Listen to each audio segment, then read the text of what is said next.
Sir, आप संजोल मस्जिद विवाद पर क्या कहना चाहेंगे? संजोल मस्जिद विवाद वहाँ की कांग्रेस सरकार द्वारा हिंदुओं की भावनाओं को दबाने के लिए खड़ा किया गया एक गैर कानूनी मुद्दा है। वहाँ का नगर निगम भी मानता है, वहाँ की सरकार भी मान चुकी है, वहाँ का एक मंत्री विधानसभा में खड़ा होकर बोल चुका है कि ये अवैध है, जिसके कारण से स्थानीय लोगों को जीने के लिए भी दिक्कतें परेशानी आ रही है।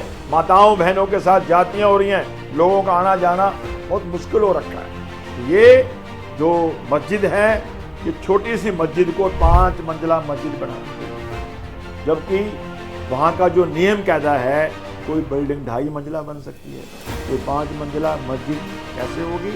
और ये भी कहा गया है कि 2010 से ये मामला कोर्ट में चल रहा है। 2010 का चलता चलता मामला 2024 हो गया।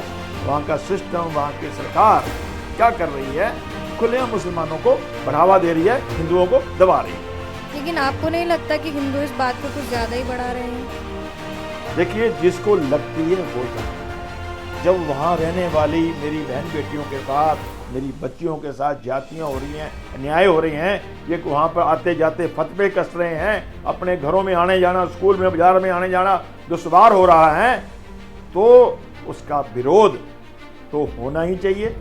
और कानूनी रूप से आज हिंदू विरोध कर रहा है। जो हक हमें मिला है संविधान में कि हम सिंबॉलिक रूप से शांति बढ़ने से गलत कुछ हो रहा है, उसका विरोध हम करते हैं। जो विरोध हो रहा है वो सही हो रहा है।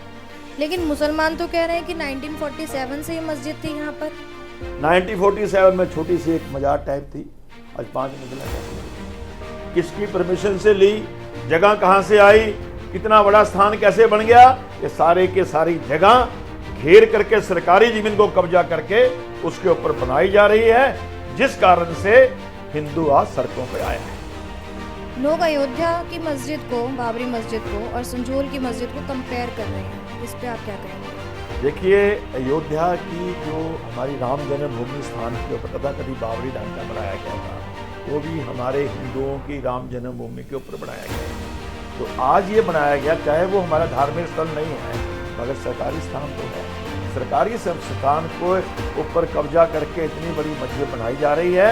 लोगों को लगता है अभी जरूरत पड़ेगी अयोध्या जैसा आंदोलन भी यहाँ खड़ा करने की मंशा आज हिंदू समाज वहाँ का रख रहा है। आपको नहीं लगता गवर्नमेंट इस पर कुछ कर सकती थी टाइम रहते?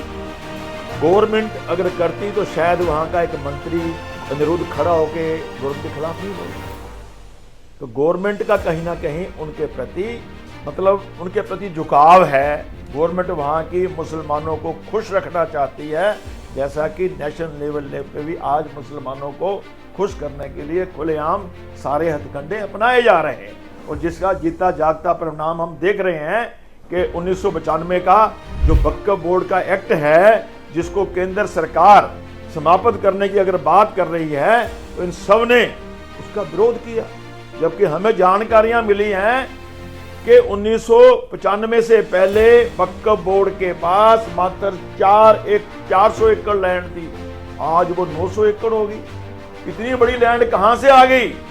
हमें तो ये भी कि जिस किसी भूमि के ऊपर अगर वक्फ बोर्ड कह देगा हमारी है, ये उसकी हो जाएगी। हिंदुस्तान में 2 कानून कैसे हो सकते हैं?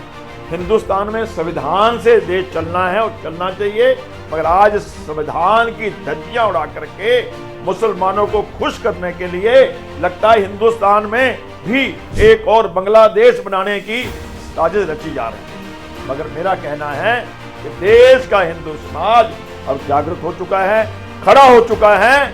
ये मुद्दा खाली हिमाचल का नहीं, आने वाले समय में ये मुद्दा राष्ट्रीय स्तर का मुद्दा बन सकता है और देश का पूरा हिंदू आज हिमाचल के हिंदुओं के साथ मजबूती के साथ खड़ा हुआ है। लोग कह रहे हैं कि वहाँ पे जो हिंदुओं पे लाठीचार्ज हुआ है, तो वो मुलायम सरकार जैसा हाल कर रहे हैं वहाँ पे अगेन। देखिए, वही तो है ना।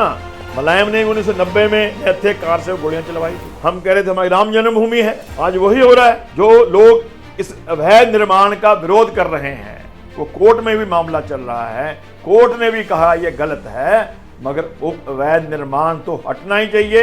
और अगर अवैध निर्माण का सिंबॉलिक तरीके से शांतिप्रिय ढंग से कानूनी रूप से विरोध हो रहा है, तो ये वहां के स्थानीय जनता का हक है। अगर सिंबॉलिक प्रोटेस्ट के ऊपर लाठीचार्ज होगा, लोगों को 144 धारा लगा कर रोका जाएगा विरोध करने से, तो लोगों के मन में तो बात आएगी कि वही हो रहा है जो 90 में मुलायम सिंह ने हिंदुओं के ऊपर खुलेआम गोलियां चलवाई थी, निहत्थे कार सेवकों को मार मार के उनके जो शरीर थे, उनकी डेड बॉडियां थी, उनको शरीरों में डाल दिया गया था कि पता न लगे कितने हिंदू मारे हैं। शायद ऐसा ही जो दुस्साहस हिमाचल गवर्नमेंट हिंदुओं के साथ करना चाह रही है। इसलिए मुझे लगता है कि हिंदू संगठित हो रहा है, हिंदू मजबूत हो रहा है। ऐसी किसी प्रकार की भी जाति गुंडागर्दी अत्याचार अब हिमाचल का और देश का हिंदू बर्दाश्त करने को तैयार नहीं है।